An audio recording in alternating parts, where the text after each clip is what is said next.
The only way you can take CBS Sports Radio 1140 with you is with the Radio.com app. Download it today and listen to us anytime, anywhere.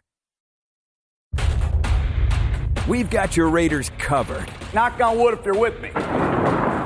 It's Silver and Black Today on CBS Sports Radio 1140. And now, here's your host, Scott Gobranson. Good Sunday morning to you. Yes, Week 17 of the NFL season is upon us. The Raiders will be in Denver, and they will be fighting for a playoff spot. As crazy as that sounds, and as much of a long shot as it is, that is the truth, folks. I am Scott Gobranson. Welcome back to Silver and Black Today here on CBS Sports Radio 1140 from Las Vegas, Nevada, from the Findlay Chevrolet Studios. I am joined, as I always am, by my guys, my team, my squad, who I wouldn't trade for anybody, right? They might trade me, but I would not trade them. It's in the works. Starting with Mr. Kelly Kreiner. Kelly, what's up, man? If you get a good enough deal, nobody's untradeable. How you doing, brother? What's going on with you? I'm good. Glad the holidays are coming to an end. Yeah, you had to work, right? Yeah, I had to work. I just can't stand New Year's Eve, so I'm waiting for that to be done with. That's the thing. You know, for us here, New Year's Eve is big because it's a big day for business because so many people come in. But at the same time, if you're a local, it's hell because it's hard to get around anywhere. They close the streets and all that stuff. So, and then of course, Chaz Osborne is with us as well. Yep. And Chaz, you're just back from California, but you did not have to go through the Cajon Pass snow hell where people were stuck on the highway for like 3-4 hours at a time. Crazy. Yeah, no, there was a lot of snow on both sides of the road, but I waited it out. Waited a couple extra days down there in the sunny beach before I came back here. Lucky you. Although it's chilly down there too, wasn't it? Yeah, it was a little chilly, a little rainy. Yeah, it's a winter time. I always loved winter down there too. All right, well, we got a lot to get to today. First, starting off with the fact that the Raiders will, of course, as most of you have heard, will be without star running back Josh Jacobs again. He's done for the season. That shoulder, they've just decided to hold him out despite the fact that they have the slim playoff chances on the line. But guys, right call. I mean, is it not? Yeah. I mean, at this point, especially with the Texans, they have to beat Tennessee. They're not going to play anybody. They're already locked in. Mm-hmm. So the chances, the Raiders have like a 7% chance to make the playoffs. But at this point, even if they make the playoffs, they're not making a run. So I'd be all over just resting, getting everybody healthy. Yeah, and Jacobs, he's upset about it. He's a gamer. He wants to be out there playing. He wants to be there with his teammates and for the fans. But it's definitely the right call. I don't know, Kelly. We've talked about the rookie wall a few times, and how many games should these guys play or could these guys play? And I don't know if we're talking about NBA and how they're doing load management. Yeah. But Jacobs, it's probably definitely the right call. He shouldn't be out there. If he's hurt, he's definitely the centerpiece of this offense going forward, and no reason to mess with that. Well, but I've seen some fans out there saying, "Hey, but we have a playoff chance." Why? Well, listen, you have a playoff chance, but it's not you don't control your own destiny. Right. You have to have a lot of help. Mm-hmm. Right, which I've also seen everybody posting their betting tickets. Everybody's bet what they're calling the Raider. Should have did it last week. Could have got a 5-teamer last week. Yeah. I don't think it's going to hit this week. Yeah, so they got that out there. But yeah, I mean, I agree the right call on that as well. And anybody else who was hurting, I would sit as what unless offensive line's tough. I mean, Richie Incognito, we don't know for sure. It looks like he's out. Right. Because you don't want your quarterback to get murdered, of course, on the field. But at the same time, you also want to make sure guys get healthy and start focusing on next year as well. So we'll have to see what happens with that. But overall, I thought the week, you heard a lot from John Gruden about his team and where they're at, and we continue to hear him use the injury stuff, right? But here's my question for you: Do you guys? There's some folks who think that he's using it too much. Kelly, do you think that? I mean, it's the NFL. Everybody's got hurt players. Do you think the Raiders are any different than most teams? Not really. Like I said, no one's ever 100% this time of year. Everybody's dealing with injuries, But at the same time, when you look at who's injured, they are large components to the team. It's like there's a big difference between an excuse and a reason. And it's true. there's a fine line there, but for me, it's more of a reason than an excuse. But at a certain point, nobody wants to hear about it. Yeah, no, it's a real reason, but you don't want to make excuses. Excuses don't hold anybody accountable. And when you start compounding that, and when we're hearing his press conferences, and he's kind of he's talking about here, he's talking about over here, and let's make people accountable. They're not doing their job. Let's point them out. Let's bring it up. Let's get everybody on the same page. But they have had a lot of injuries this season, and that's definitely one of the headlines. Oh, for sure. I mean, and some key guys at key times as well in the season has hurt them. Let's talk about Josh Jacobs, though, guys, to start off the show, because everyone, and I assumed as well, hey, Rookie of the Year. I mean, the kid's got the numbers, only 13 games, 242 carries, 1,150 yards, 7 touchdowns. But when I start to look at this now, missing the 3 games that he's missed, including this last game, there's other guys there, right? You have Kyler Murray, 3,400 yards passing, 18 touchdowns, 10 interceptions. He also has 4 rushing touchdowns. He's won 2 in a row, so he's kind of ending the season, although he's questionable today. And then Miles Sanders should be in the conversation, I believe, because you look at what he's done in Philadelphia. Now, he hasn't rushed for 1,000 yards, but he has 1,276 scrimmage yards, 766 on the ground, 510 receiving because they have no receivers. So he became their de facto go-to receiver as well. I mean, when you look at these 3 guys, what's the argument for and against Jacobs at this point? Well, it's funny you bring that up because I actually bet Miles Sanders at 40-1 to win Rookie of the Year. Yeah? About was it like 4 or 5 days ago? Smart. They have to win this game today. Yes. They have like I said, they have nobody to throw the ball to. He's going to be running it. He's going to be catching it. He's got a chance to sneak in there. Now, if you look at the betting lines, Jacobs the even money favorite right now. Daniel Jones and Kyler are 3-1. They're the next 2 in line. Jones is 3-1 with Kyler Murray. Yeah, wow. It's just the whole quarterback thing. And he had 5 touchdowns last week, yeah. So everybody tries to forget about the trash games he's had all season. Trash. Kyler's had some interesting games, but I mean, to me, he's been kind of unspectacular. His agent came out on Twitter and posted this whole big thing. He was like, I might be biased, but I think he's the Rookie of the Year, and had all these stats. And one of them was something like he was the first quarterback in NFL history, or the first rookie quarterback to go like 10 games without a lost fumble, or just some stupid, like you're padding it this stat. much, you're making stuff up at a point. So, yeah, I think Jacob has it locked in, but, man, it's, a lot of these guys, it's the last thing you see, and Sanders has been on a tear. Yeah, well, I'm biased. Of course I'm going 100% Jacobs. But, like Kelly, what we talked about, when you're scouting these players and, the talent level, it all gets to about right here, right? You don't know if they have that drive or that desire, to succeed at the next level. And that's really when the scouts and the GMs really earn their money, right? They, interviewing the coaches, talking to the teammates, gathering as much information as they can. And credit Mayock and his crew for, recognizing those qualities in Jacobs.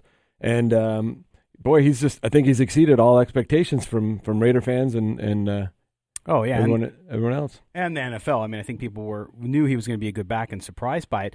But, we talked about in the preseason, and it came unfortunately to be true with the play of Jonathan Abram and how he, because of his aggressiveness and how he played in college, and Kelly said it from the beginning, he's not on the draft show, you said this, he's not going to be able to play that way in the NFL or he'll get hurt, and sure enough, he did. At the same time, is Jacobs also in that boat where he's got to learn maybe a little bit of how to avoid and not take on so many of those? I mean, fracturing your shoulder, it's not like that happens a lot, but still, now that he's had that issue in his first year, and we know the story with running backs is they don't have a long shelf life, does he need to learn, guys, how to play differently, or do you say, screw it? I mean, if he's the Rookie of the Year, he's got 1,100, almost 1,200 yards in 13 games, you just leave it and let him do his thing. Yeah, exactly.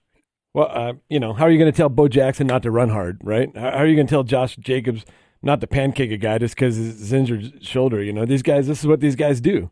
And I don't think you can change it. You can hope and tell him, hey, try to, go out of bounds here or lay off here. Don't pancake a guy when he's in front of you and try to make 5 more yards. That's what they do. That's the way they're wired. That's their DNA. Yeah, with Jacobs, though, I mean, he had, like, his carries in college are so much lower than most of the other people you see with, like, a first-round pick. That's like, I think if you add up what he had his whole college career and this year, he's like half of what A.J. Dillon at Boston College has had over like the last 3 years. So he doesn't have quite as much wear and tear on him. Mm-hmm. So, I mean, that's a nice bonus because he wasn't run into the ground in college. But on the flip side, he might not have that experience where he's taking some hits from here, this side, and that side, and knowing, well, maybe I need to tiptoe this way and step out of bounds that way just to. Once you get to that point, though, I don't think that's as big of an issue. Because I mean, you've been playing football your whole life, you know. And I mean, he played in the SEC, so he's getting hit by pro caliber players all the time. You know, you mentioned the Abram thing. He had a shoulder issue in college. Yeah, this is just going to be something that's going to follow him his whole career. Right. But then does he have to learn how to play a little different? Oh no, the question is he has to, but at the same time, then is he the same player? I was going to say he has to, but will he or not? I don't. Yeah. He just seems like the kind of guy to me that's not going to change.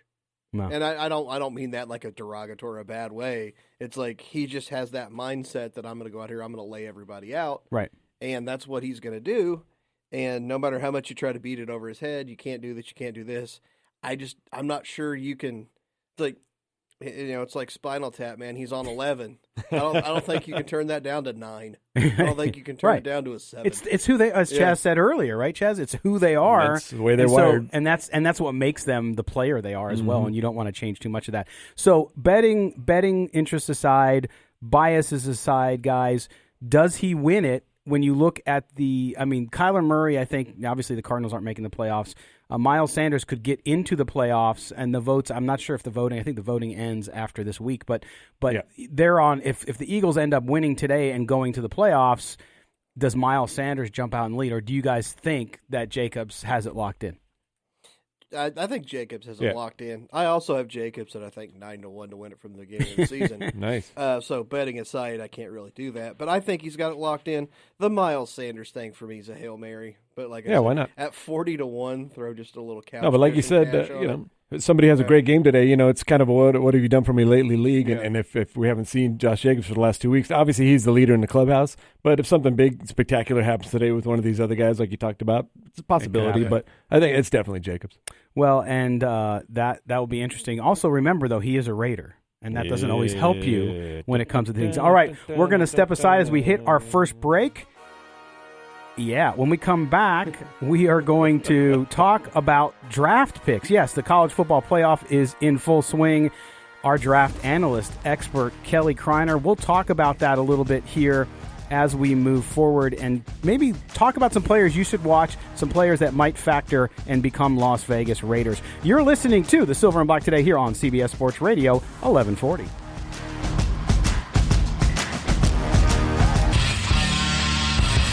This is Jim Plunkett, and you're listening to the Silver and Black today. Indeed you are. Welcome back. Week 17, the NFL season, Week 17 of the Raiders season. They could finish 500 after going 4-12 last year.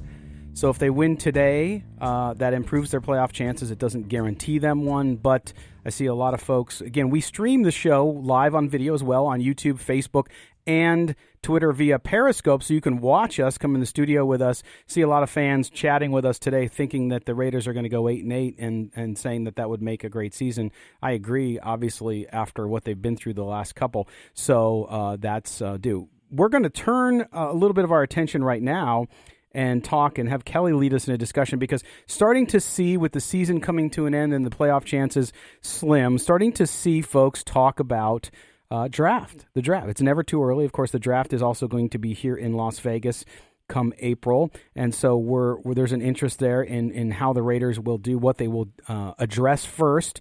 We did a Twitter poll that I wanted to talk about what they should do, and I asked the question in the poll if, number one, they should go all defense, a mix, meaning, and I had pointed out wide receiver and linebacker as two big needs, mixed needs, or all offense. The results were 76% of you voted that it should be a mix, wide receiver, linebacker in the first. 19% said all defense, and only 5% said all offense. So Kelly Kreiner, our draft expert, as we bring you in on this now, looking at the Raiders, where they're at, what their needs are, significant needs on all areas, really, but I think mostly from my point of view on defense.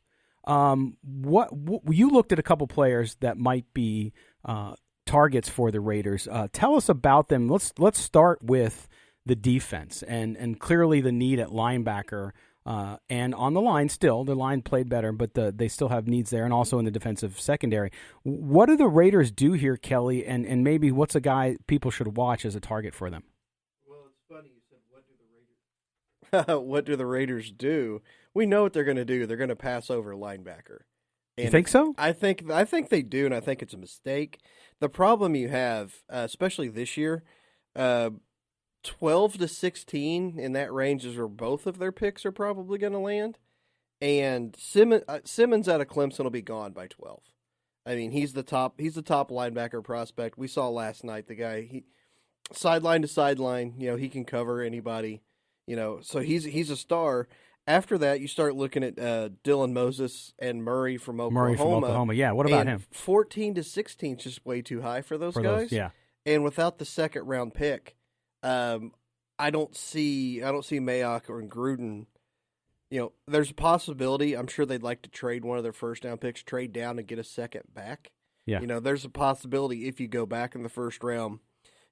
Dylan Moses out of Alabama was, in my opinion, the best linebacker, coming in college this year. Gets hurt.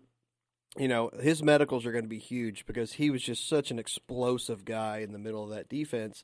You've got to make sure he's back 100% because if he loses a step or anything, he goes from a first rounder to a fourth rounder. So if you're the Raiders, do you have to trade that first, Kelly, to get a second, or can you you have 3/3 this year, correct? Yes, but I don't see them trading any of those three. That's like Mayock's. That's his round, 3 and 4. That's like giving a kid on Christmas 3 presents, man. They're not getting rid of any of those. Mayock's going to be all over that. And Chaz, Kelly mentioned that the Raiders have not had the desire nor the good luck of drafting linebackers that have panned out. Would you prioritize that? Well, I prioritize defense. So, last year, even though Jacobs has been what he is, I thought it should be all defense, and I'm still on that all defense, right? I mean, I am too. If we look at this season, what's the biggest concern and the biggest problem, or whatever you want to call it? It's been the defense. So, yeah, I know we talk about Gunther and how he doesn't emphasize linebackers, but I think you definitely need one. You need one or two in there to take care of business. So I'm with him, yeah. 100% defense, 100% a linebacker, any and all the holes they need to fill on that side of the ball. No doubt. And so, Kelly, what about other holes on that defense, other players that might factor in, guys that could go as high as the first round of the Raiders on the defensive side of the ball? The second, obviously, you talk about linebackers. The D-line, I think they're pretty happy with. So unless somebody falls to them that they're not expecting to be there, I don't see them going D-tackle or D-end because, Max has looked really good. Say what you want about Cleveland's year, you're not going to give up on him. Mm-hmm. You've already got Moe, Hall, Hankins. So you're kind of set there unless somebody like I really like A.J. Epinesa out of Iowa. Yeah. But to me, he's just a better Cleveland Ferrell, so I don't think you're going to go there. But if, say, Derek Brown out of Auburn falls, I don't care who you have on your D-line, you're taking this kid. But I don't see – I see no way possible of him committing a crime. He falls to that 12 to 15 range. So I'm looking at secondary, and the more and more I think – because, they need a number one wideout. This draft is really stocked with wideouts, so it's possible you might see a big name fall. But the more I think about it, I think if somehow that Delpit out of LSU falls to that 12 or 14 range, and you can grab him and a Christian Fulton or a Paulson Adebo out of Stanford at corner, if you throw in a safety and a corner and you look at it'll be a super young secondary. But, you're going to have – you could have Abram, Delpit, Mullen, and say, like I said, a Fulton or a Adebo going forward. That's the makings of a scary secondary. That'll make up for a lot of the lack of pass rush, right? And the linebacking core being bad because that's super athletic, super rangy. That's a damn good secondary. Well, and to me, that's the issue. And you were just talking about it, Chaz, which is you need that defense to elevate. It doesn't have to be the top defense in the league, but if you can go from the bottom rungs to the middle rungs with the offense, even without the addition of another wide receiver, just for the sake of argument, I know they will, but without them, Chaz, just by improving 10 spots in the defensive ranking, bringing down the points allowed, bringing down the scoring and being able to control the line of scrimmage, this team might already have 2 more wins this year. Yeah, absolutely. That's like you said, you don't have to be a top – Derek Carr doesn't have to be a top quarterback. You don't need to have a top defensive. As long as you get everybody on the same page and you're middle of the road, top 10, 12, somewhere in that range. And we've seen it this year, Jonathan Abrams being injured. And I'm kind of fine with guys, first-year guys, maybe sitting out, holding the clipboard, seeing the speed of the game and learning on the fly a little bit like that.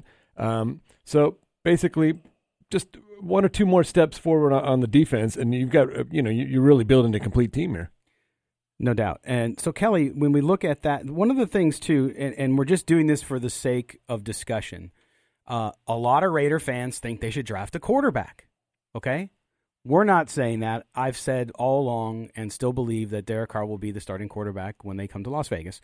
But if you were going to draft a quarterback, you're not going to do it in round 1 because at the bottom of round 1, no matter what people say about Jalen Hurts and some of the other guys, they're not first rounders. So if you are, let's say the Raiders wanted to get a quarterback, who would be available in rounds 3 or 4?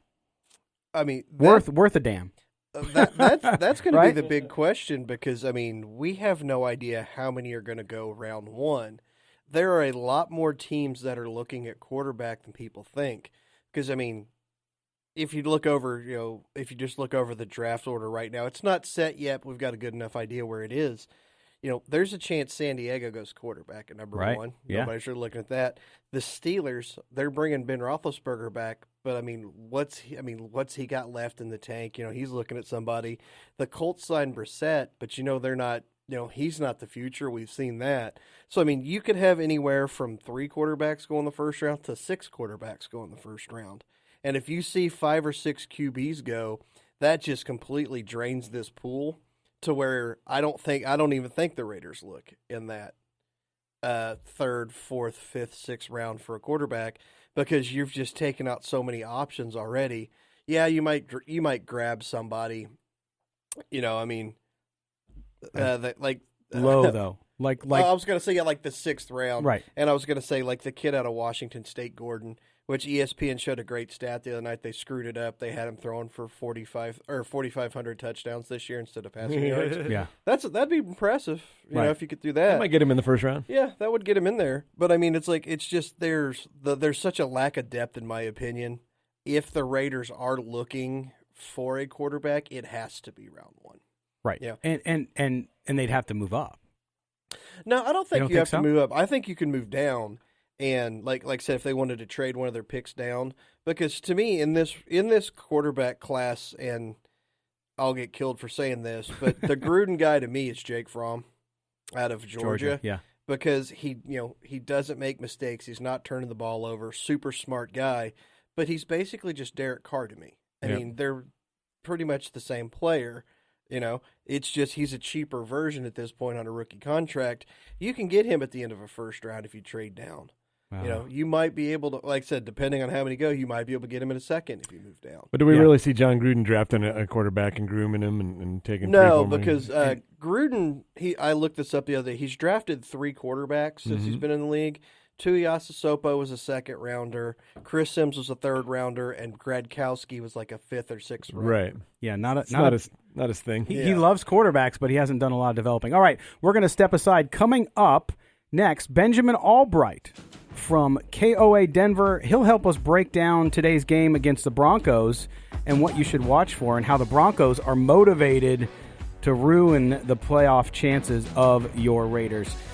Take some time. Don't go anywhere, though. You're listening to the Silver and Black today here on CBS Sports Radio 1140.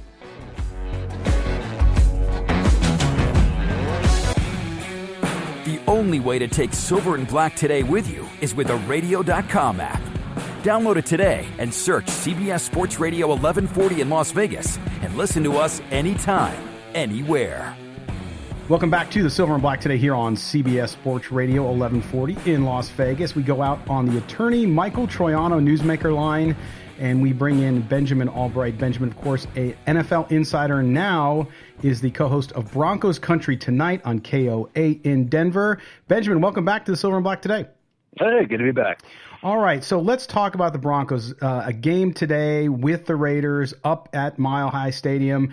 And for the Raiders, there's a little bit on the line, perhaps. It's a long shot for the Raiders to make the playoffs, but they're still mathematically alive. And this Broncos team started 0-4, and everybody wanted to fire Vic Fangio after 4 weeks. The Broncos playing much better football with Drew Lock at the helm on the offense. The team won't make the playoffs for the 4th straight year, which is tied for the longest in the NFL history by a Super Bowl winner.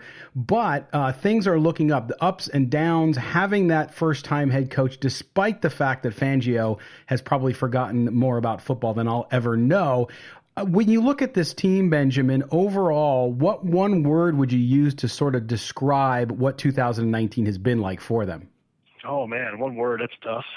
Youth movement. The Broncos have the youngest offense in the NFL, the 3rd youngest roster in the NFL. I think change is probably the word if you're going to use one word. Most of that Super Bowl team is gone now. At the end of this season, you're probably only looking at Brandon McManus and Von Miller being the last 2 remaining members of that team. It's been a changing of the guard. In the secondary, the leadership is now Kareem Jackson, and a first-year player, but NFL veteran, and Justin Simmons. The linebackers, they stumbled their way into Alexander Johnson, and he's turned out to be a revelation. Bradley Chubb figures to be healthy again next year. That's going to be good. And, that defensive line, they've gotten some pretty good play out of guys that other people thought were either washed up or couldn't make it. Mike Purcell with the AAF, Derek Wolfe, everybody said was washed. And, Shelby Harris has been good, but he changed positions, started the season at the nose, then moved to kind of the 3-tech. So, I think change is probably the operative word. Yeah, good one. Of course, the big change first, too, starting out was with the head coach, right? So Vic Fangio comes in, longtime NFL coordinator, comes in to play with the Broncos as their head coach. And people were really hard on him, Benjamin, to start this season off. And as things progressed, I think people have understood that, look, Vic Fangio is not the problem. They need to rebuild parts of that roster. For Vic Fangio and what you've seen from the beginning of the year till now, what's been his biggest adjustment, and what has he been able to do with this young roster? Well, I think for him, it's just been finding the right guys that work with, within what it is that he wants to run. It's a team that had run the same defense for several years, 4 or 5 years in a row, basically Wade Phillips and Arian defense, which is send the house at the quarterback, put your corners on an island, and hope for the best. Vic Fangio's philosophical approach is almost fundamentally opposite of that. Vic wants to send the least amount of people he needs to send to get the quarterback, and everybody else drop back in zones and and try to play for the pickoff. And so there's been an adjustment period. Some of the guys have gotten it, some of them haven't. Chris Harris has struggled at times with it. They've had a lot of injury to overcome. They're down to their, 6th and 7th corners now. Callahan never made the field. Bosby only got a couple of games. They've been using Will Parks as the nickel, and he's really a safety. Duke Dawson and Devontae Harris saw time. Yadam, of course, got roasted in that game to open the season. But it's really been about finding the right guys, whether that's on the defensive side of the ball or the offensive side of the ball, getting to that quarterback. And, Cortland Sutton emerging, Noah Fant kind of emerging late in the season. So there's a lot of, if you're a Broncos fan, there's a lot of sense of optimism for next year. Yeah, and I think that's the issue, right? Broncos fans are so used to winning and so used to that tradition that the struggles they had at the beginning of the year, I can see where fans were sort of jumping off the bandwagon a little bit or looking to play the blame game, whether it was with the coach or the quarterback. And of course, the switch to Drew Lock, I think a lot of people thought maybe it would happen sooner. It did not. He comes in, he's won 3 of his last 4 starts. And like most rookies, Benjamin, he makes mistakes, but there's a fire and kind of a swagger that I think at that position the Broncos haven't had since Peyton Manning. What has he done and you've seen that you like, and what does he need to do when he looks towards perhaps playing a full season as a starter in 2020? Well, he's aggressive with the ball.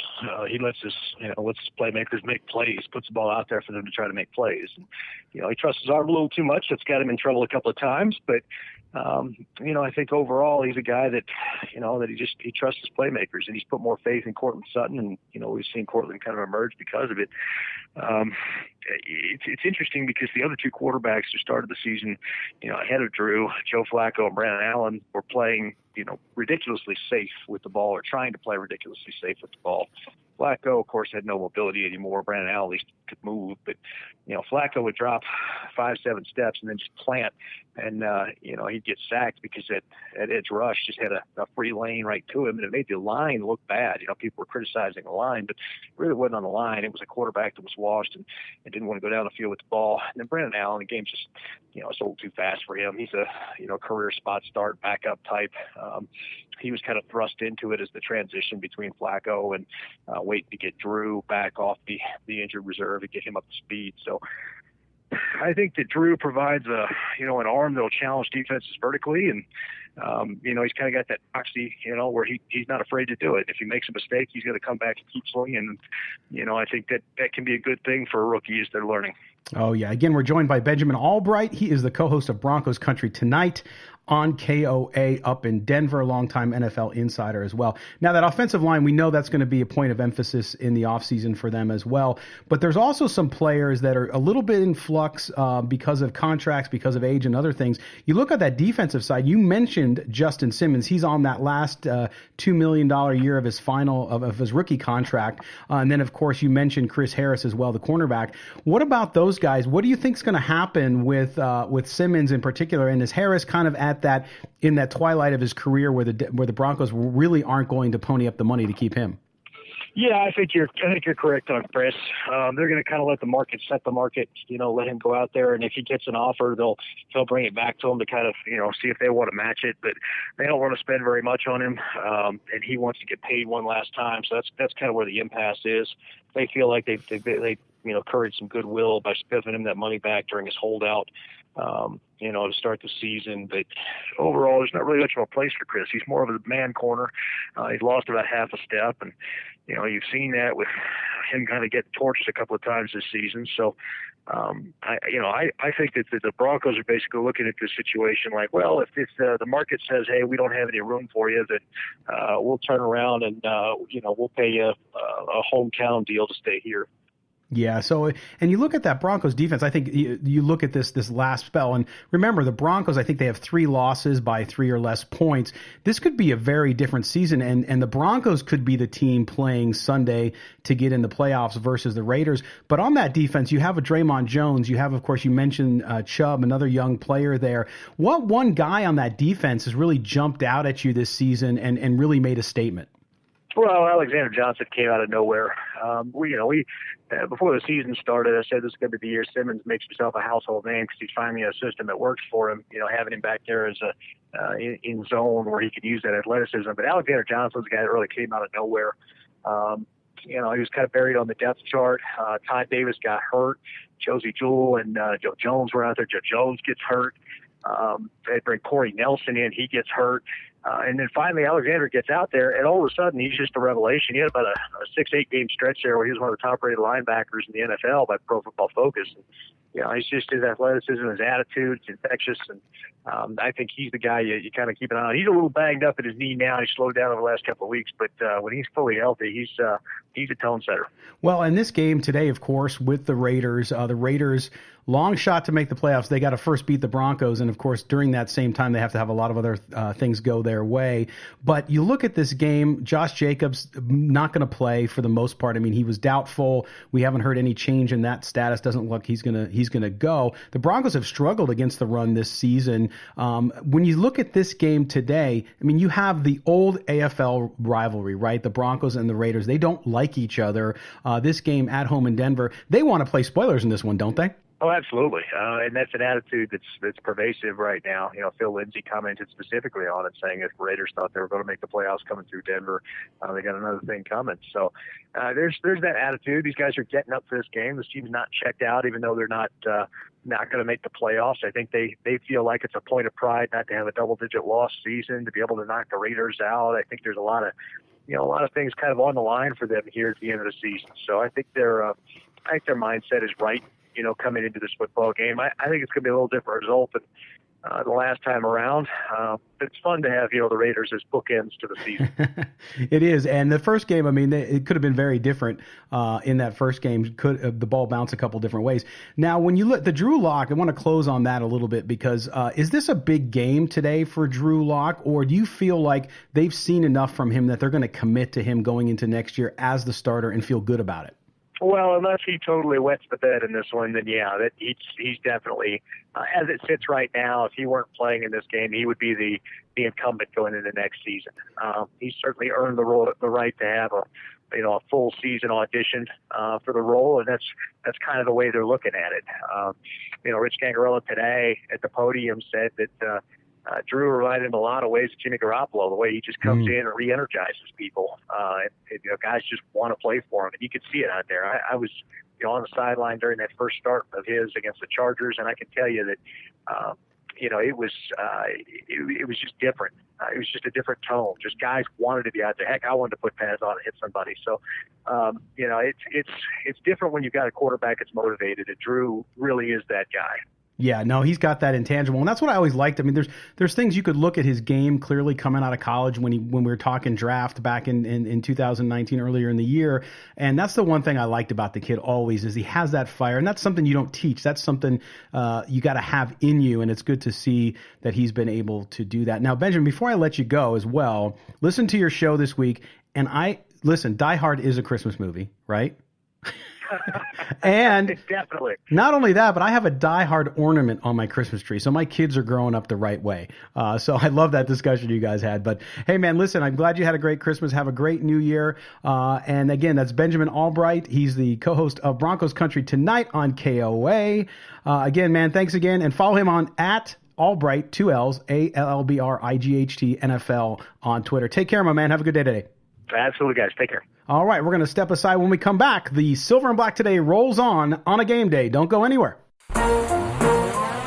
You found the most in-depth coverage of the Silver and Black. This is Silver and Black Today, live on CBS Sports Radio 1140. Here's your host, Scott Gobranson. Welcome back to the Silver and Black Today here on CBS Sports Radio. And guys, we tweeted it out earlier. Week 89 in a row for this show. Solid. Yeah, 89 weeks, including summer, through the doldrums of summer, when the off season, when there's nothing going on, we're always talking Raiders football. That's right, and we will continue to do so. Don't forget, to join Chaz and I Tuesday night, Silver and Black Tonight, where we'll recap today's game and talk about the end of the season. And then next week, Mo Moten will join us, and we'll have kind of our postseason roundtable. Now, somebody is out there saying, well, what if they make the playoffs? Well, we'll talk about that later, too. But we will have our postseason roundtable no matter what. So you definitely want to make sure you pay attention, and we'll let you know when that happens next week. Make sure you subscribe. Go up on YouTube, subscribe, hit notifications so you don't miss us. Also, make sure you subscribe to the podcast, because that podcast is this show just in the audio version, recorded so that you can get it and make sure that you don't miss another show. Okay, this portion of the show, we want to talk a little bit with the guys here about the playoffs, right? So the Raiders, they have a playoff chance. In fact, we have NFL Network here on the TV in the studio, and if you're watching the video, you see Chaz looking up because he's watching it. But they were just going over the playoff scenario as well.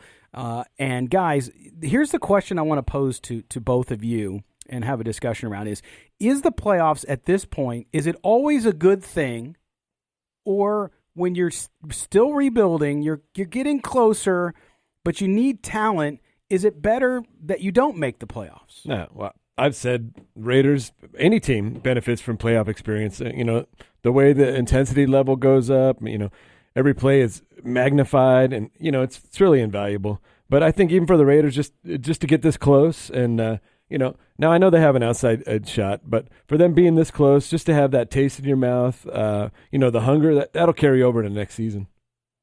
I'm on the other side. You're on the other side. I knew you were. I want the draft pick. It's like the scenario we're at now. If they lose last week at the Chargers game and lose this week, they'd have been in 8 or 9 spot. They could fall, like Simmons could have fallen to 8. Could have been a major hole filled right there. And half this team might not even be here next year for that half playoff won't, experience. but the other half that will be here. That's the whole thing. It's forward. like I get what you're saying. You get a little more practice time. You get a little more, you get some experience. Yeah. Give me the draft pick, man, because talent wins in this league. Yeah, but we've had that draft pick for 17 years, and, it hasn't done – I don't know. Okay, how about the Ohio State-Clemson game last night? I feel like that's a perfect example. There's two evenly matched teams, right? And Clemson having that playoff experience, just that extra knowledge, I feel like gave them the confidence to kind of pull out that victory. So the playoff experience for Clemson's why the Ohio State kid runs the wrong route and loses the game. So that one play lost them the game? If he runs the right route, they score a touchdown, that game's over.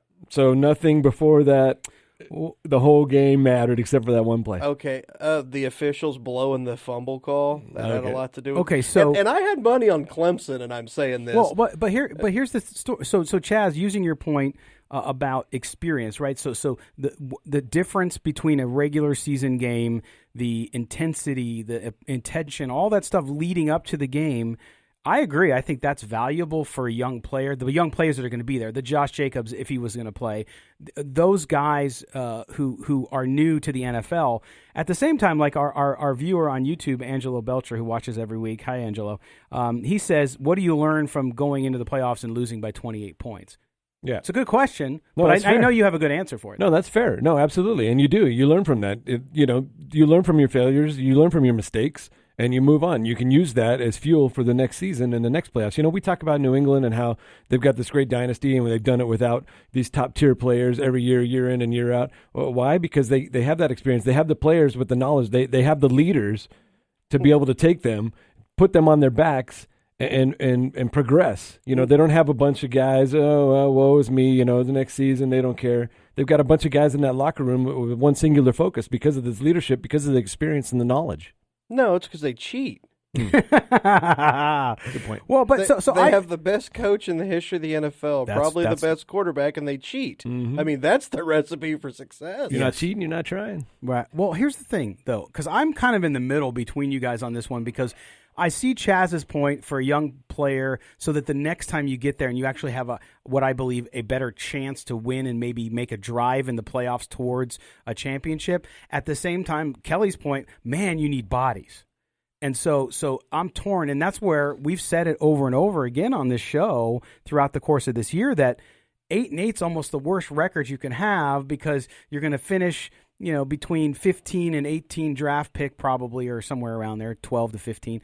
And then but yet you don't make the playoffs. So it's kind of like Now, Kelly, since you're our draft guy, if they win today, and let's say they did make the playoffs and they lose in the first round, how big of an impact could that have in the first round of the draft? Depending on strength of schedule and everything, without even looking at it in front of me, you're looking at probably about a 5 or 6 pick difference. Wow, that's significant in the first round. That's like you talk about. Last year they won a couple extra games. They probably shouldn't have. That's good going in. No, you went from Joey Bosa to Cleveland Farrell. Right. One win made that difference. Yeah. I'm not sitting there trashing the kid. That's a chasm of talent difference. You got the defense. You had a chance to get the defensive rookie of the year. Instead, you got 4 sacks. Mm-hmm. Because you had one meaningless win. Right, but that's last season when you're 4-12. Now, when you're looking at it 8-8, Raiders, obviously could have been 9-7 or something better this season. When you've already kind of gotten over that hump and you're looking forward in the playoffs and success and the seasons. You don't want to look back. You don't want to be going 4-12 for the next 17 years. I think Raider fans are done with that. But that's the thing in the NFL. You can go from 4-12 to a legitimate playoff team. You know, and maybe barring injuries this season, that might have happened. No, because even if everybody's healthy right now, they're still not making a run in the playoffs. No, and that's the depth. And that's my thing. If they had a shot to win a playoff game or two, I would be all in on the playoffs. They're not winning a playoff game. Right. They're getting smoked. So it's you're going to lose in the playoffs. So that I would rather have the draft pick than extra week. If you have a chance to run off a win or two, I'm all in. Right. But can we agree that if they make the playoffs, they're not making a playoff run? Yeah, and I think to Chaz, and I think Chaz does a great job on this show of always kind of representing the fan the Raiders fans and making sure that kind of we remember, what's important to them.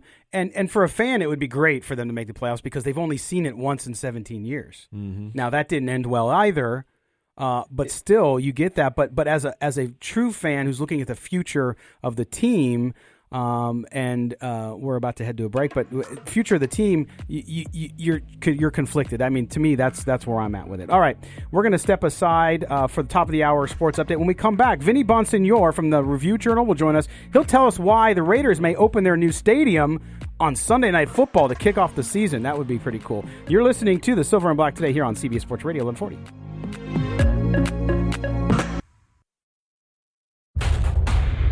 We've got your Raiders covered. Knock on wood if you're with me. It's Silver and Black today on CBS Sports Radio 1140. And now, here's your host, Scott Gobranson. Welcome back to the Silver and Black today here on CBS Sports Radio 1140. Week 17 of your Raiders season. What are you going to do when it's over? Man, that was quick. Holy moly. Now seasons usually go fast, but this one was like... It seems like it went really fast. You're back here, Scott Gobranson, Kelly Kreiner, and Chaz Osborne, your guides through your official pregame show for the Raiders. We're just going to call it that. It's not really official with the Raiders. Officially unofficial.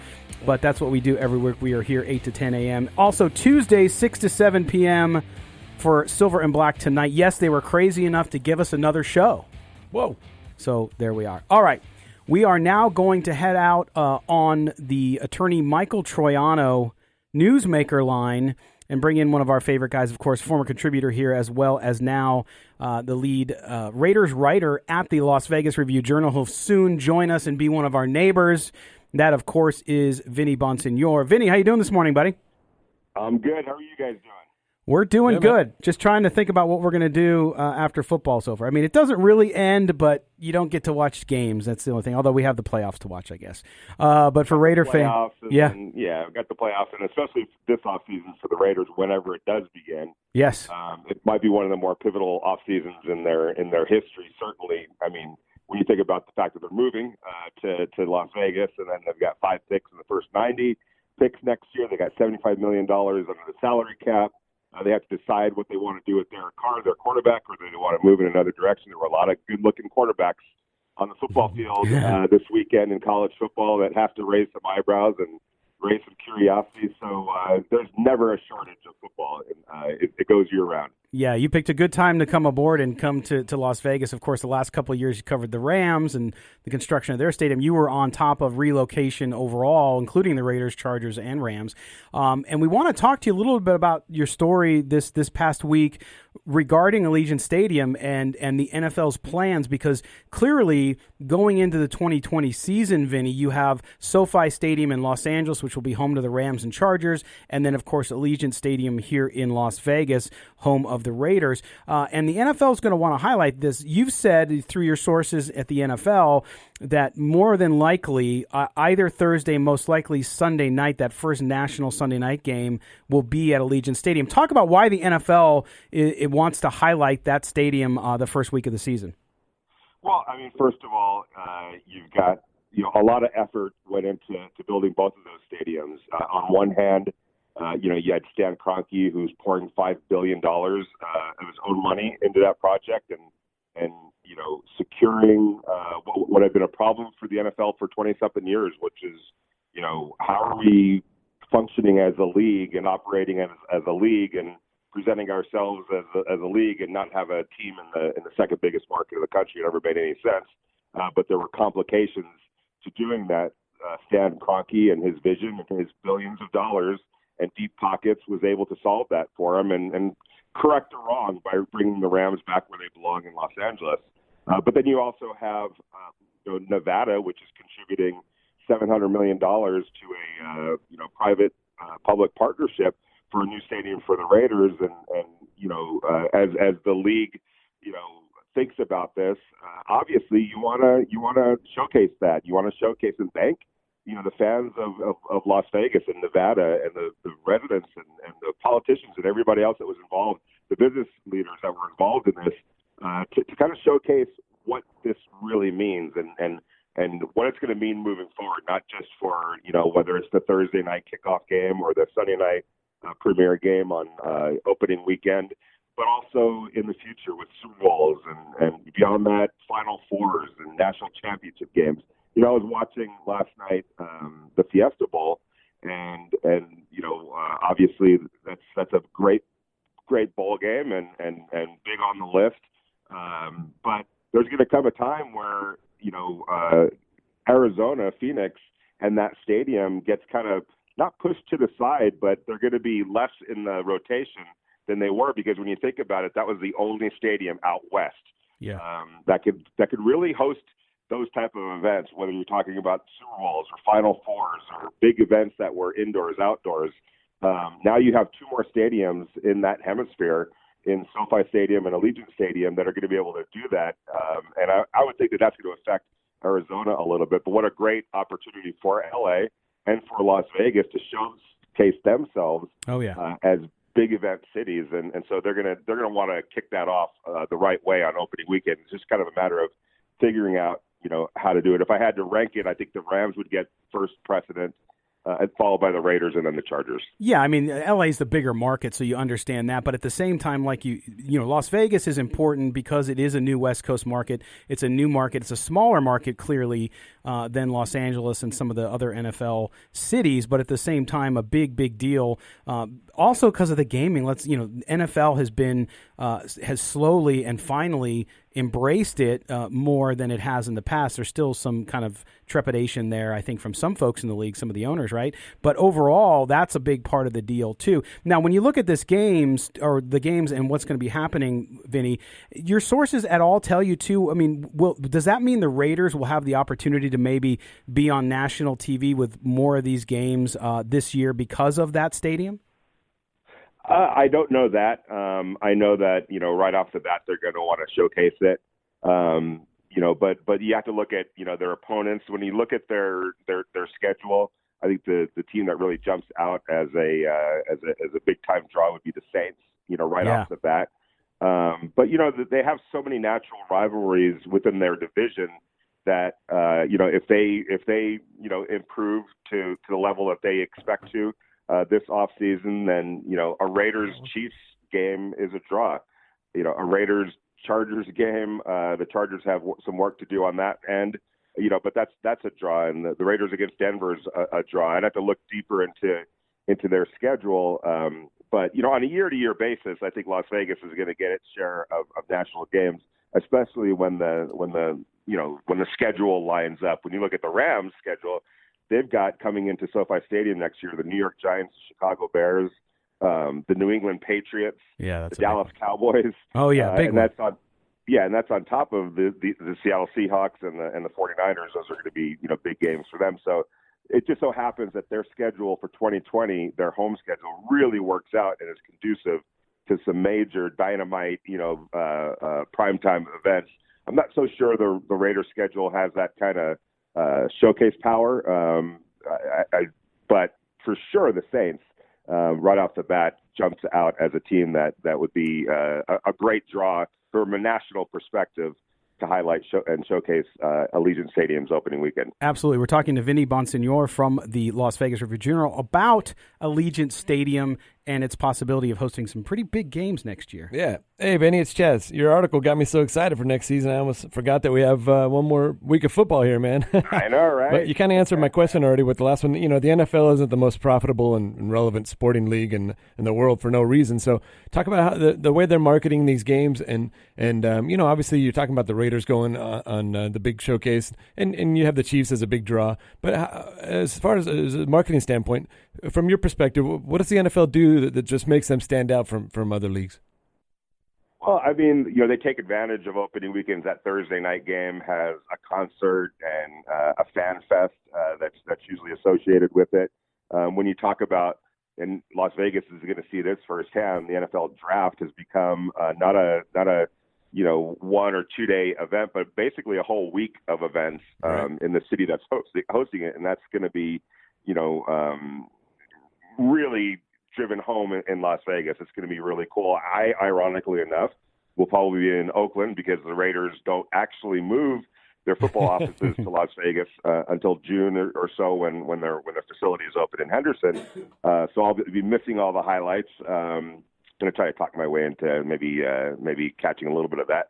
But things like that, the combine has become a tremendous event. When you go to Indianapolis and you see all the teams that are highlighted there, and fans from all over, come into town to be a part of it. It's things like that. But then also when you look at their calendar from March, there's a little bit of. I mean, I could even say that because even after the Super Bowl, then you have the combine. You have some of the bowl games and events that feature some of the top players coming out in the draft. And that bleeds right into the owners' meetings in March, which coincides with the kickoff of free agency, and then your preparation for the draft. And that's a whole TV event, not just the weekend of, but in preparation for. People, gobble this stuff up. Free agency is a huge window now that creates news and buzz and interest. And that takes you right into, OTAs, which are more and more becoming so popular among fans that are hanging on every word, and then minicamp.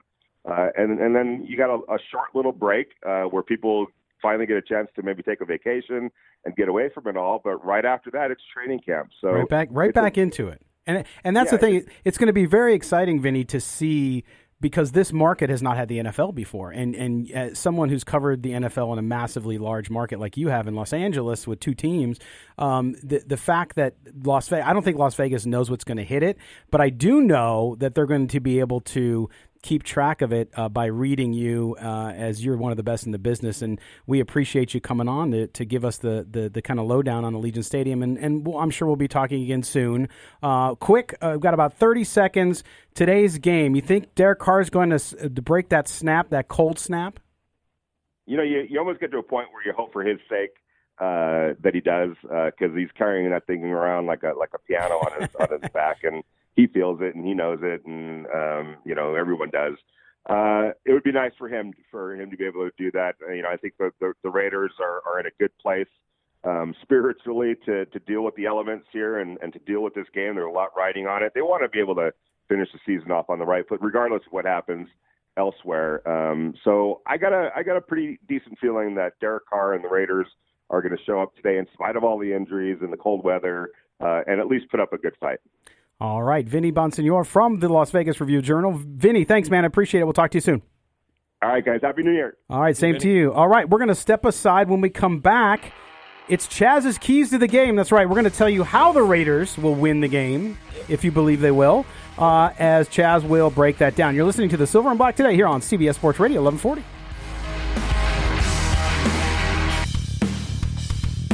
Hey, this is Tim Brown, Hall of Famer. You're listening to Silver and Black today. All right, Tim Brown. He did not make the top 100 list. We haven't even gotten into that list. Yeah, we're going to be talking about that list in the offseason. We'll go into that maybe next week, depending what happens this week. Because, it's hard. And even some players like Richard Sherman were tweeting, you should do it by era, because how do you compare a guy who wore leather helmets to... Yeah, and that's the thing. You can't compare eras in sports, and that's what everybody tries to do with stuff like that. It's not possible. The fact that the guy that's got almost every passing record in the NFL and still playing and isn't on there is just a joke. Right. It is. That tells you all you need to know about it right there. Lots of Raiders representatives, mostly on defense. What? Yeah. Mostly on defense, except offensive linemen, of course, Art Shell. Right. So, did Marcus Russell make that list? I didn't see all the quarterbacks. He made the bottom 100th list. Anyway, you're back here with the Silver and Black today on CBS Sports Radio 1140 as we get set for the Raiders' Week 17 matchup with the Denver Broncos up at Mile High Stadium, a chilly Mile High Stadium. But we are breaking down the game here, and as we do every week, what we like to do is we have Chaz. Chaz always has homework. Yeah. He always has homework. Now, Chaz and I didn't do a lot of homework in high school, but he does it here, and he has his keys to the game. So we're going to start off with that. Here's Chaz. Yeah, this is all new to me. I'm not used to this homework thing. You didn't do your homework. That's why you're here now. That's right. I'm paying for it now. Could have had a good job somewhere. Oh, my gosh. The offensive line's played big all season, right, guys? the Raiders need one more strong performance from those guys up front. We all know Von Miller's going to do his thing, but Denver rookie Draymond Jones was named AFC Defensive Rookie of the Week last week, and Denver safety Kareem Jackson got the honor in Week 14. And as Benjamin Allbright said, Alexander Johnson, really starting to show up. So that defense, it's going to be a tough game, especially up in the cold, like we talked about. The Broncos have a lot of young guys stepping up. We know it's going to be another Gruden grinder game plan, the Triple G. But, right. It should go exactly the same as last Trademark. week. I'm hoping that just last week's game is exactly how we do it this week. Just pound the rock with Washington, a good balance of run and short passes, keep Carr upright, and score early, guys. Not only to take Denver fans out of it, but to kind of stonewall any thoughts Broncos players have of handing the Raiders a playoff denying loss. Well, and Chaz, no, I agree with everything you've said because, look, with the Broncos, the games always seem to be very close. They always seem to come back down to the last possession of the game, as we saw last year and this year in the first contest. So to me, yes, you have to protect Derek Carr. Derek Carr, and Carr fans can poo-poo the whole cold thing, but it's fact. It's numbers. Can he overcome? If he does, it'll be significant accomplishment for him. Yeah. But until he proves it wrong, it's going to be out there. And to me, that offensive line holding up for him today is going to be big because when you get hit and it's cold, it's even worse. Right. So that makes it not a lot of fun. And then your point about Drew Lock, they got to pressure him, but can the defense contain and pressure him is my question for you guys because with Gardner Minshew, again, a rookie quarterback that I don't think is as good as Drew Lock, at least in my opinion, was able to do it against them. So to me, that's going to be a big part of it is can they rattle that young quarterback early so that he doesn't have the confidence to be aggressive as Benjamin told us he is. Well, that was actually my second key there. Drew Lock won the Offensive Rookie of the Week honors in Week 14, but that was really a game, the only game he's really looked good. I think that might have been more of an indictment on Houston coming off of that big win against New England and kind of maybe looking ahead to Tennessee that next week. But, Drew Lock, he's mobile. He's a mobile quarterback. He's improving with every start. So, I would like to see the Raiders overpower that Broncos, injured offensive line early and rattle Lock's confidence, like you said. Now, last week they held Rivers to 3 and outs to start that game, and that's the first time that's ever happened in Phillip Rivers' career. So, it seemed like they took the will out of the Chargers early on, and I think the Raiders need to do that again today. Yeah, the biggest thing when you're going against Drew Lock, if you get a muddy pocket, get anywhere near his feet, he loves throwing off his back foot, which no one should ever do. Right. But that's his thing, man. He did it his whole time at Mizzou. You've seen it so far this year. If you can get a little pressure, get around his feet, man, he's going to throw one up or Mulliner's going to have a shot at it. Right. And Lock's only hit on 58% of his passes the last 2 weeks, so it's not, he's not lighting it up by any means. But, yeah.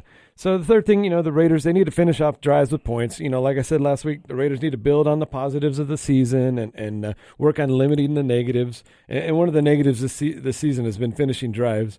Now, Denver is a top 10 defense, and they are number one in the red zone defense now. So it's not going to be easy out there. But again, just play a complete game, 4 quarters, 60 minutes, and get out of Denver with a W. Yeah, and I think, Chaz, one of the important things to me offensively for them, and we know because we talked about it a lot in the early part of the show, is Josh Jacobs is not playing today. So your biggest weapon on offense as far as the running game goes is out. Now, Washington has done a great job in spelling him, but are they going to be able to run enough today against that Denver defense? Right. Which your first just to have that balance. Yeah, and your first key about the offensive line, even though you were talking mostly about pass, but it also applies to the run. Right. They have to run the ball effectively in that offense because we know they're not going to go downfield, right, Kelly? It's not they don't have a big down the field offense. You can blame that on not having a wide receiver, or you can blame it on Gruden for his play calling and what his offense is, but that's the fact. Yeah, let's say they haven't all year. Why start now? Yeah, but you know what? They could because Denver's secondary, like Benjamin was talking about, not great. They're down to their 6th and 7th corners, and they're kind of just mixing up plays. They're trying to disguise things because they know that they don't have the talent there right now. So Carr could feast on that secondary today, if weather permitting or whatever. But the Broncos are 3-1 in their last 4 games. They're 4-1 in their last 5 home games. So it's going to be tough up there. It always is. Yeah, for the Raiders, anytime you go on the road in the AFC West, to me, it's tough. Now, it hasn't been with the Chargers because they don't have their own crowd. Yeah, so when you guys, we saw last week. It's a nice home game for the Raiders there. Yeah. That ninth home game every season. It's a home game for everybody. Yeah, that's true. That's right. But I'll say most of your team, like most of your visiting teams, tickets are cheaper to actually fly to LA right. and go to the game than actually watch them in your own home stadium. Yeah. Let me ask you guys this question, and since we talked about Drew Lock, we're talking about Derek Carr and the issues with the cold. When you look at the AFC West, obviously you have Patrick Mahomes at the top of the heap there as a quarterback who's going to be there, barring injury, for a long time. The rest of the division's in flux, with the exception of Carr. Carr has been the more consistent and had the longest stay outside of Rivers, and I'm not counting him because let's just say he's going to retire. If he retires, then suddenly in that division you have Patrick Mahomes and Derek Carr, and then Drew Lock and whoever the Chargers decide to throw out there. How much is that going to affect the division over the next few years with the uncertainty at quarterback? Well, I mean, that's going to be the big question, but I mean, Carr's even kind of in flux the way the conversation's going. Right. Because he's done enough to where he's going to be the quarterback next year, but we have no idea what's going to happen after that. So, I mean, you could have a complete new, with like I said, with the exception of Mahomes, you could have complete new quarterbacks all in there. Right. Would you be that shocked to see like Jameis Winston in San Diego or like something like that? It's like, who knows? Yeah. No, there's a lot of questions, a lot of question marks, a lot of things up for grabs.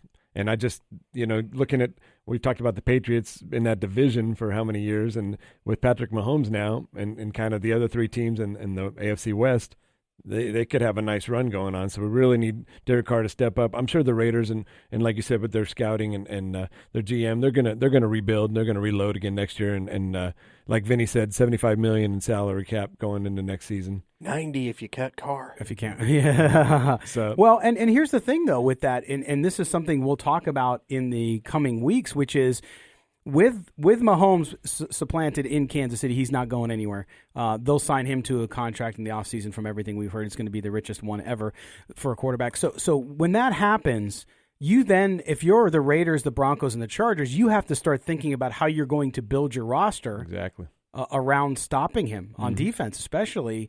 And so that'll really impact the draft and free agent signings and even scheme, won't it, Kelly? Yeah, but I think that whole idea of building around beating one team in your division is kind of a bad idea. And I've never mentioned this to Chaz or talked about it. I had a friend that used to work for the Pacers organization, and I always had the theory that the West was better than the East because for a decade everybody built just to beat Michael Jordan and the Bulls instead of trying to build a better team. Right. If you build your team just to beat Kansas City, you win those 2 games, but you got 14 more you got to play. So how about build the best team you can and try to mold that around beating Kansas City? Let the chips fall. But you do see that because people are like, well, you got to win the division first. Well, yeah, but if you just win all your division games and lose the rest of them, that's not a good sign. The Raiders have done that before. Yeah, absolutely. The Raiders have done everything before. At this point, there's like nothing you can throw out there that they haven't done or have the highs failed to do. have been high, the lows have been low. Man, I mean, it's all in there. Yeah. Too funny. All right, we are going to step aside for a break. When we come back, it is the shine time for Kelly Kreiner. It's going to be Kelly's Corner. We don't know the subject. He'll throw it at us here soon. You don't want to leave, though, because it's usually a great discussion.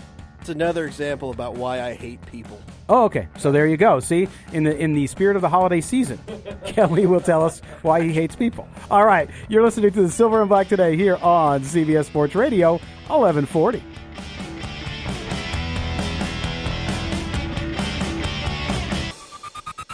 This is Silver and Black Today, live on CBS Sports Radio 1140. Welcome back to the Silver and Black Today as we take it home around the home stretch on this Sunday, Week 17 for the Raiders as they battle the Broncos in Mile High Stadium in Denver, Colorado, coming up here at 1 o'clock. Coming up next here on CBS Sports Radio 1140, it's the Saints and Panthers, followed by the Dallas Cowboys and New York Giants after that. Blah. That NFC East just, oh my gosh. Anyway, we are at the time of the show where we allow Kelly Kreiner to take over the very airwaves of CBS Sports Radio 1140 in Las Vegas and allow him to do what he wants as long as he doesn't say bad words and get us in trouble with the FCC. I haven't done that yet, have I? No, you have not. Okay. So you're good. None of us have. Knock on wood. Knock on wood if you're with me. But Kelly's Corner, Kelly picks a subject. It's not always sports related. It mostly is, but not always sports related. But our listeners love it. They're calling Kelly a character on YouTube, which I would agree with. And I would say it's a big, big compliment. All right, here's Kelly's Corner. Yeah, today's is kind of sports adjacent. But it's just basically, I hate people. I really do. We feel that, Kelly. It doesn't matter what anybody does. There's always some sad, pathetic person out there that just wants to crap on it and complain about it. You know, I know where you're going with this. We just had the Christmas season. Nothing's more exciting. And what does everybody do at the Christmas season? They give people gifts. Okay? Lamar Jackson gave every one of his offensive linemen a Rolex. Now, you can go through every team in the NFL, and every quarterback does this, no matter how good or bad they are. You know, your offensive line might be getting you killed. You're still getting them all gifts for Christmas. And you see sometimes, it's PlayStations, it's TVs, it's jewelry, it's clothing, but it's all nice, lavish gifts that they do this. And why do they do this? Because those are the guys protecting you, that helping you make your money. Yeah. Okay? Rolexes is what Lamar Jackson got his offensive lineman. Saw the really nice Rolexes. Beautiful watches. I mean, absolutely. That's a hell of a gift. Yes, it is. And then the landslide of stupid people start coming out and talking about how, this is terrible. He could have done so. Those guys can afford their own watches. He should have donated his money to charity. He should have done this and this. Yeah, those guys can afford their own watches, but you know what I'm going to take if I'm rich? I'm taking a Rolex. And you know what? If I can afford it and I've got people like that, it's my money. Right. I'm going to do whatever the hell I want with my money. And you know who shouldn't be talking about it? Everybody else. Yeah, writers with the Baltimore Sun, which is what you were referencing too. And there was other people out there saying it, and I agree with you 100%, Kelly, because a couple things. Number one, you're right. It's funny how people want to spend other people's money. Because they have more than you doesn't mean you can sit there and dictate what they do with it is right or wrong, number one. Number two, how the hell do you know what Lamar Jackson does with his money? How do you know he doesn't donate a significant amount to charities in Baltimore and around the country? But it doesn't matter. No, it doesn't. But it's still. not your money. Correct. Yeah, and it was a reader that wrote in. It wasn't the writer. Oh, that's right. It was but a reader, there was also an ESPN personality that did that. So, and the funniest thing about the writer is that whole meme, the Karen meme. Yeah. The lady that wrote in this thing was named Karen. So, I mean, it just fit perfectly. But my whole thing, okay, so did these people that are complaining about that, did they buy gifts for anybody else in their family and their thing? They shouldn't have done that. They should have donated money to charity. That's the whole thing. You're telling somebody to do something with their money you're not doing with your own. Well, and bleep you. Well, and I don't believe in the whole doxing thing where people go find out all your private information and make it public. But with this woman that wrote the note, I would love to have her on the show and say, okay, how much did you give to charity? Prove it. Show me. Because you're being critical of somebody. And even if they didn't, to your point, Kelly, for point of discussion, we're going to make it matter what Lamar Jackson does with his money, even though it's none of our business. Okay, but the point is you don't know what he's done, what he's given. So what position are you in to make a judgment on somebody? And, oh, by the way, you're right, Kelly. People give gifts this time of the year. Kyler Murray gave his offensive line, I think it was Cardinal, a Yeti coolers or something like that. We talked about this on the Playmakers this week. And we went through the list of all the ones that were public, although Aaron Rodgers was very underwhelming. You kind of expect that from Aaron, though. Yeah. And Kyler Murray, if I'm him, I'm giving those guys maps so they can find whatever, so they can drive to whatever new team they're on next year, because his offensive line got him killed. Yeah, they did. But still, your point, and I think this is where you're at the time, you're at the holidays. So you're criticizing somebody at a time when they're giving. It doesn't matter what they give, how much it costs. They're giving. He can afford that. Okay, so if that's what he can afford and that's what he wants to do for people important in his life, how is it different than this woman buying her significant other, boyfriend, kids, whatever, a nice gift, a Nintendo Switch, whatever it may be, because that's what they can afford. Yeah, I've got a buddy of mine, and his girlfriend's one of his her favorite phrases on Twitter is, "It costs $0 to worry about yourself." I love that. More people need to start doing that. Yes. Like the person that takes the time to write in a letter complaining about this. Like, about an NFL you know quarterback. What? Worry about yourself. Right. Yeah, it costs $0 to worry about yourself. Chaz, you haven't said much. I'm just here so I don't get fined. It's because he bought us Rolexes and he doesn't want to get criticized. No, just kidding. No, I agree. People, I was on the flip side of it, where a lot of people knew about a lot of my personal things when I was working with the Lakers, and I thought, you know what, why bother? Who are you to come in and start writing stories about people? You know, just. I understand the media has to do their job, but that's really going above and beyond. You really don't need do your job about the thing that's on the field. You talk about the game, and you talk about what's happening around the game and in the organization, those kind of things. You don't talk about people's personal lives. But it's a good story, though. No, it's a good story. Well, but it also brings up, we have been in Las Vegas here, guys, with the Raiders coming. We've been a part, and we cover a lot of these community events that the Raiders do. And right now, it's mostly alumni guys because the team's not here. Right. But we see what they do in Oakland, and the Raiders have always been significantly behind doing major things in their community. Oh, yeah.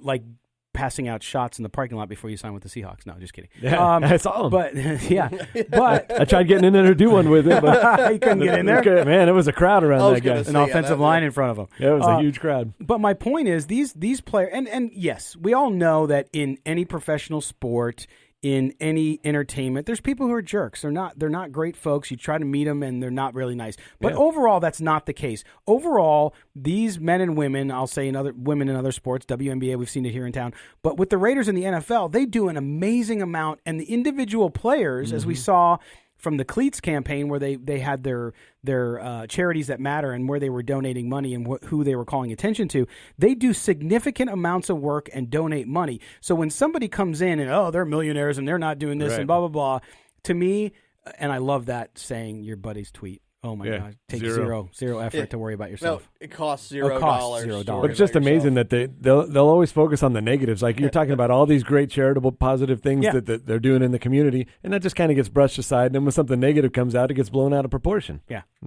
Don Henley, Dirty Laundry. Yeah. But that's the case. I think most of these guys do. I mean, you've seen it with the Raiders. You go back to their offensive line. Donald Penn was doing it when he was there with the turkeys they gave away at Thanksgiving and all this stuff. So you're right. I think that a lot of that doesn't get covered because people want to reinforce, right, Kelly, the beliefs they have about people. And if they're going to do it, if they're jealous of their economic standing, if they're jealous of their fame, if they think that there's something wrong there, then they use that as a hammer to when they have no background or no right to say anything about it. Yeah, but the whole thing, and like I said before, it's like, even if Lamar Jackson never did anything for charity, never donated anything, it's nobody else's business what he buys somebody else. And we've lost that. Like, I grew up, you never talked about somebody else's money. When I was growing up. Right. You never talk, like, I still to this day don't know who my parents ever voted for. Yes. And I was the same way. I have no idea about how much their friends made. Right. Because those are you never talked about, never talked about your politics, you never talked about somebody else's money. And that's just the way it was. And the politics thing today, too, is huge. And that's what I always say because, I've discussed it occasionally, but in my house, my kids will ask, hey, who are you going to vote for? And I say, you know what? That's my business in the voting booth. And like I've because that's the way I learned, like you, Kelly. I learned that to say, look, everything you do in your life does not need to be broadcast. Right. And with social media and all that stuff, there's great things that happen with social media and there's terrible things that happen. But that's one of the things. We don't need to know all these interpersonal things that you have. Number one, because, again, we don't care. Not that we don't care about people, except for Kelly, but... No, I'm just kidding. But you want them to make their own choices. You're not trying to deflect. You're not trying to impose your views on them. Thank you. Make your own choices. And you're like you just made that joke about I don't care about people. It's like, I don't care about what people do as long as you're not hurting someone else. Yes, very libertarian type of view. I mean, you want to do something stupid to yourself? Hey, it's you. You've earned that right. You can do what the hell you want to yourself. The true essence of freedom. As long as you're not hurting somebody else. Right. Yeah, go for it. Yeah. exactly. And so that to me is always the case. Like, just worry about yourself. There's great songs about that subject, by the way. Clean up your own backyard, an old country tune, all this stuff. So yes, and I know. But Lamar Jackson too. I mean, he's having such a great year, and it's one of those deals where I think people are looking to bring someone who's successful down as well in any way they can. Yeah, right. and I was going to say that's the whole thing. It's like somebody's doing better than you, so you got to try to take them down to your level. Yep. That's how it works. Just remember, everybody, it costs $0 to worry about yourself. Yeah. I love that. Shout out to Big Mac Ball. There you go. We're giving shout-outs. I love it. All right, we're going to take our last break. When we come back, we're going to... Dirty laundry. Look at DJ Max in there. Nice. Trent Ogle, our producer and engineer today, doing a great job of listening, too. Anyway, we're going to step aside. When we come back, we will give you our NFL picks for the day, as well as our pick for the Raiders versus Broncos. You're listening to the Silver and Black today here on CBS Sports Radio 1140. You found the most in-depth coverage of the Silver and Black. This is Silver and Black Today, live on CBS Sports Radio 1140. Here's your host, Scott Gobranson. Welcome back to the Silver and Black Today here on CBS Sports Radio 1140. Coming up at 10 o'clock on CBS Sports Radio 1140, Saints versus Panthers. Is that a game one of us will bet on today? We'll see. We'll get that news here in a minute. But we are also... Probably. We're going to remind you as well to check out Silver and Black Tonight, our Tuesday night primetime show, 6 to 7 p.m. Chaz and I will, unless, Kelly, you might make it this week too again, right? 2 weeks in a row? Maybe not. All right. We'll see if we can get him. If he has to get his sleep. If you don't get your sleep, we don't. Yep. We might make sure you get your beauty sleep. All right. We are now going to roll into that the pick portion of the day, and we're going to start with Chaz today because I have a feeling Chaz is fired up. He's in a pool. Chaz, tell me about your pool. You're a little nervous. You're second in your pool. A couple of pools. I won them both last year. I'm second this year, so I gotta. You want me to pick the games for you? I gotta step them up. Yeah, I'm starting to lose my mind over here. All right, Chaz, who you got today? Outsmart myself. Isn't that the most genius thing you can do? I outsmarted myself because I'm so smart. I'm going with the big spreads. You called it, Carolina. Carolina plus 14. You know, this time of the year, it's just hard to close out games. It's hard to win by big margins. Obviously, you know, if one team doesn't show up, something crazy happens. But I go with the big spread, so I'm going to take Carolina plus 14. And then what's the other one? Miami plus 17 against New England. All right. There you go. Kelly, what do you got? That New England spread's up to 7. Jeez, that's insane. Well, I'm sitting here looking like everything that I bet early in this week has just shot up because I got Tennessee minus 4 because everybody knew the Texans weren't going to play anybody. That's at 8.5 now. You know, the Bears are up to 4.5 and 5. Right. You know, I bet it 20 minutes ago at 3. So It's like everything's moving quick. I like your Miami pick, but Kansas City first half minus 6.5. First half. Yeah, I think that they're going to see at halftime that the Patriots aren't going to lose, so they're going to wind up not pack it in. Yeah, they're going to pack in the second half, but I think the first half they're going to come out, kind of take it to them. Right. The Ravens Steelers under. I'm trying to find 36. I think the Ravens still win that game, even though they're sitting everybody, because the second stringers for Baltimore are still better than the, RG3 Duck Hodges. RG3 will have a good day. He's gonna pass and run. Yeah, but I like Trace McSorley better than RG3. So even if they go to their third stringer, he's going to be able to move that offense enough to eat up clock. Give me the under 36. All right, under 36, and the first half of the Chiefs 6.5. Is that what you said? Yes. All right. And I have I'm not as big a gambler as these guys are, but I'm fresh off my 3-team $60 win. Nice. Yesterday's college football. All right, I'm taking the Bills minus 1. The Bills. Winner, chicken nugget dinner. And then I'm taking the Chiefs minus. I had a minus 9. I got it earlier. So I have the Chiefs against the Chargers and the Bills minus 1. So there you go. Okay, so there's the picks, your NFL picks. And I think, Chaz, You guys have done really well this year. I know we were lazy and didn't keep track as much as the Raiders.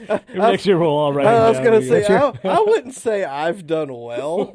Like, I haven't been tracking it, but I'm not thinking the show's gone too well. It's been a weird year, though. The NFL, we were listening earlier to some CBS national program, and they were talking about how many games have come down to the last possession. Right. It's been huge. I saw an infographic yesterday that the one-score games, if you flip them, the Chargers are 13-3 and the Raiders are 3-13. Right. Yeah. It's like, it's a good thing you don't do that. Yeah. I mean, that's really the reason I play a lot of dogs, because of that fact. You get those points, and it comes down to it. Anything can happen right there. It's better to have the points than to laying them. It is. All right. Yeah. So now go ahead. You say that, yet did you notice who won last night in the college games? Favorites. Both favorites. Right. And I think I texted it to you yesterday. Before yesterday, the average 21.4 was the win. One of the games has always been a blowout. Yeah, and always. It's usually that 1-4. Yeah. But now it's funny. I was texting with a friend that Scott, and we were just kind of giving each other crap back and forth because he was on Ohio State, and he told me that he goes, you never bet dogs. I'm like, yeah, because the favorites are winning. Like, imagine that. Here's the thing. Bowl games, usually it's dogs early, favorites late, and just always bet against the Pac-12. Like, I don't care who they're playing. I don't care what the spread is. Yeah. The opening line, I bet against them, put the ticket in the old safe deposit box, and just cash it when the thing's over. I saw something the other day in the last 25 or 24 games against the spread. They're 4-19-1 against the spread. Wow. I will take that all day. Oh, yeah. It's a pretty nice percentage of win there. It is. And I'm sure, so that means you got Wisconsin. Okay.